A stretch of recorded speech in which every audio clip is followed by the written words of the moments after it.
Hello and welcome to another episode of Stream Red, your weekly podcast about YouTube streaming and a little bit of YouTube here and there and some other platforms if they screw up. But no, we will not talk about the newest screw up this week of Twitch. I will probably make an extra video or so because we've basically talked about Twitch and DMCA and whatnot for the last few episodes.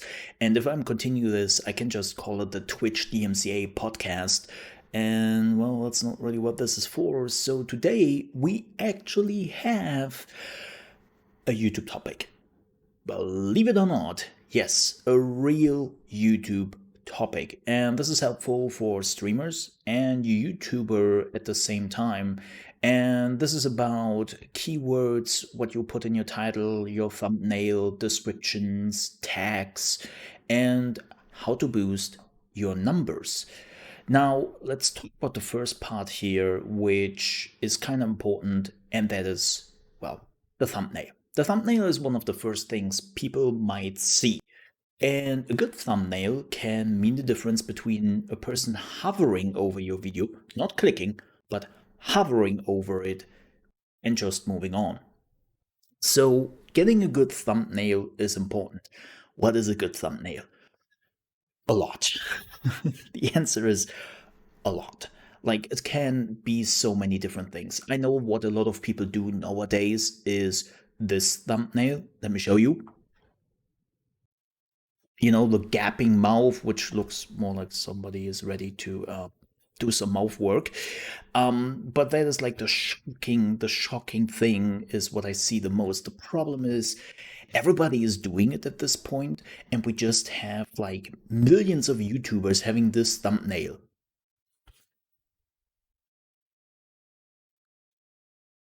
Like, don't get me wrong, it is kind of interesting when you were seeing it the first time, but when you have literally 10 thumbnails on your suggested next video and they're all like this, then your interest wanes very quickly. So it doesn't have to be always you with a selfie. Like, you can use completely different things. Some of my videos, which are very successful, have no selfie at all, and they're just showing a thumbnail from the game itself. So don't think too much about it that you always have to be like the shocked face. You can totally do other things, and you should. But a thumbnail can really make the difference. So at least look for good thumbnails which pique the interest. Like, would you click on that picture or at least hover over it when you see it yourself? There's the question you should ask you. And if you can already answer it, I wouldn't really click that, then you know the answer. So look for another thumbnail. But thumbnails are only half of the story, and I would even go so far to say that thumbnails are not that important to what we are talking about here in just a second. And those are your keywords, aka your title, descriptions, and tags. So, what are they about? First things first, let's talk about the title you're using. The title is absolutely important for multiple reasons. A, it piques the interest of the possible viewer, and B, it helps YouTube so much, thanks to the machine learning, to determine what this is about, right? Like, the more information you have in your title, the easier it is for YouTube to determine where to put this video and whom to show this video. Now, before you're starting to just put like terms there like Yakuza, English, PlayStation, 1080p, full playthrough, let's play. Like, please make it a coherent thing. Like, make it a sentence. You try to pique the interest of the viewer, but also you were trying to appease the algorithm.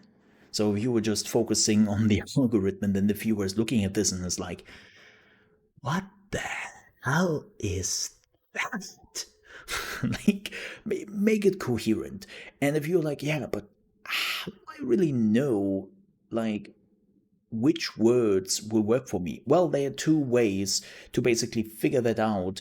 The first thing the first thing you can use is a keyword search on certain websites. I'm using vidIQ, but I also know there are other websites out there who are offering you the same thing. Let me show you this very quickly. So this is vidIQ with Yakuza Like a Dragon. And well, this is the keyword I searched. As you can see, this is the thing. You can see the search volume it has, which is decent. This is definitely decent. And you can see the competition, which means how many people are actually like trying to utilize this search term in their own videos. And the lower the competition, the better for you. So this is actually pretty good. Like you have 460,000, which is all right. And then you have the competition of just 22%, and the overall is 74%, which is good. Like this is a pretty good overall percentage. And you should try to get an overall percentage as high as possible. And then you see like multiple related search terms. So as you can see, some people are looking not for Yakuza Like a Dragon, but Yakuza 7. And then you can try to combine that a little bit. And you can just enter whatever search terms you want. Like, let me show you one other thing here. This is Fortnite, right? It has a search volume for 24 million, which is freaking amazing, but it has a high competition because it's Fortnite. So, yeah, great search volume, but the competition is so high that you will probably not get much out of it.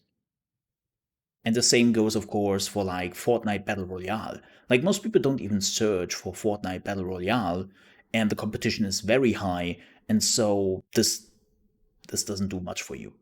This definitely helps, but there is another thing how you can basically figure out what people are searching for, and I would definitely tell you use it. So let's have a look at one of my recent most successful videos, and that is Vampire the Masquerade Battle Royale. As you can see, most of the people actually searched for this video. It was not like shown to them, but they searched for it, 87.3%. And most people searched for Vampire the Masquerade Battle Royale. They searched for Sharkmob, which is the developer. They searched for Vampire Battle Royale, and so on and so forth. So, as you can see, there is actually, like, if you are using the right terms, you can get like a lot of search volume here. And you should definitely check your videos which work and which don't work. Because then you can look at, okay, what did I use here? Okay, this doesn't really work. And the same goes for your live streams. Like the same thing is true for your live streams. Like look at your live streams afterwards and maybe find out why people watched it and maybe people don't, right? There are reasons for that. And the next thing, which is very important, is your description. I know, descriptions. Most people are just using descriptions to tell them like, hey folks, don't forget to follow, subscribe, like, and do all the things. Here are my socials and my live stream. Thank you for watching. Have fun. Don't waste your description. I know people will say, nobody is reading the description more. Why should I put anything there? Oh, you're right. Nobody, in this case, no man, is reading a subscription. But the AI does, the machine learning does. YouTube is actually reading your description and is trying to figure out certain terms they can utilize to tag your video. So if you are, let's say, using the same terms you use in the title and your description, YouTube learns faster about your video and is like, oh, they're using the same terms as in the title. Okay, then this is definitely about what they are saying or what they're claiming it to be. And they're giving us some more information here we can then just tag on the video to make it easier for people to find it. So it might not be the viewer who is reading that stuff, but YouTube does. And you should definitely keep an eye out for that. Like, don't waste your description. I've seen this so often that people are really just putting like 100 signs there, then just slamming their socials in there and call it a day. And it is really, really unfortunate to see that. It really is. Because again, the description can make or break it.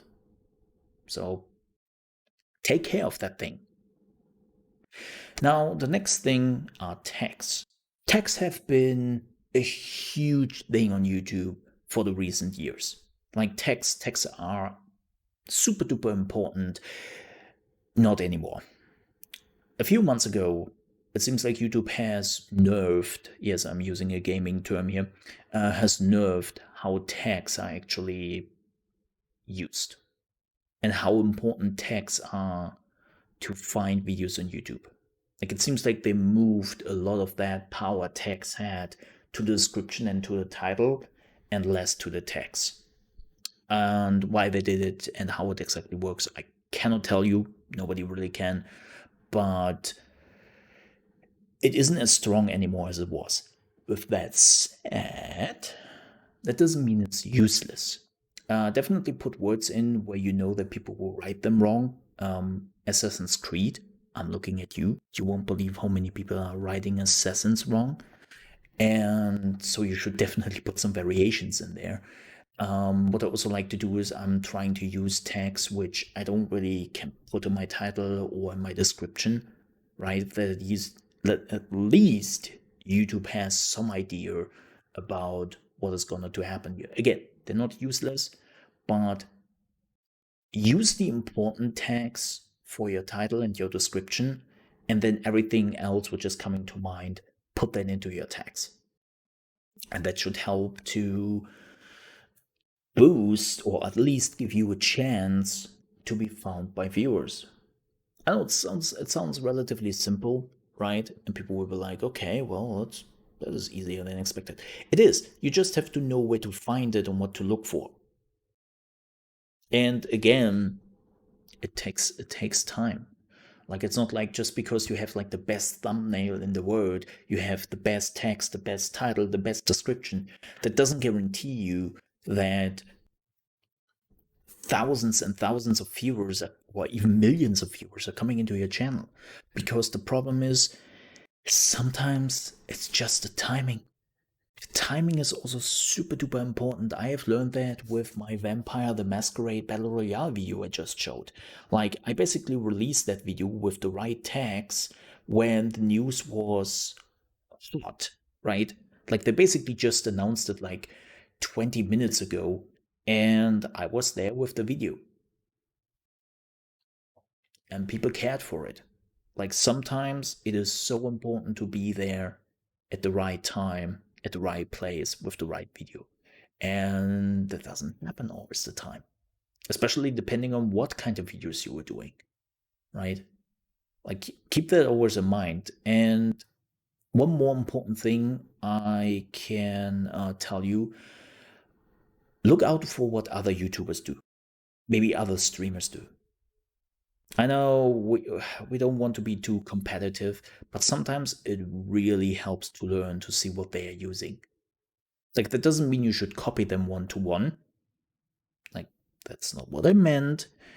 But try to learn maybe from which direction they are going. Like, look around a bit. It really helps to give you an idea about what is going on YouTube right now. And there is a reason that those high subscriber people are as successful as they are on YouTube right now. And even though they don't know everything about YouTube, they know at least to do it right. And you maybe just want to look at them and be like, okay, what are they doing? What could I learn from here? Or is it really just I'm already doing this and it just takes some time, right? So that's something you should definitely consider. It helps. All right, but that was it. Thank you so much for watching another episode of Stream Red, your YouTube podcast. I hope you'll see you next week again, Thursday, for another episode. And if you enjoyed this video, please click the like button. And if you're on your way out and you're also new to the channel, I would appreciate if you consider to subscribe to the channel, because we are releasing much more videos here. We're also doing a live stream from Monday to Friday. starting at 8 a.m. ET, which is 1 p.m. GMT for all the British folks. And we are streaming gaming news and video games. So definitely join us. I would appreciate that. And I hope to see you next time. Have a wonderful day, everyone.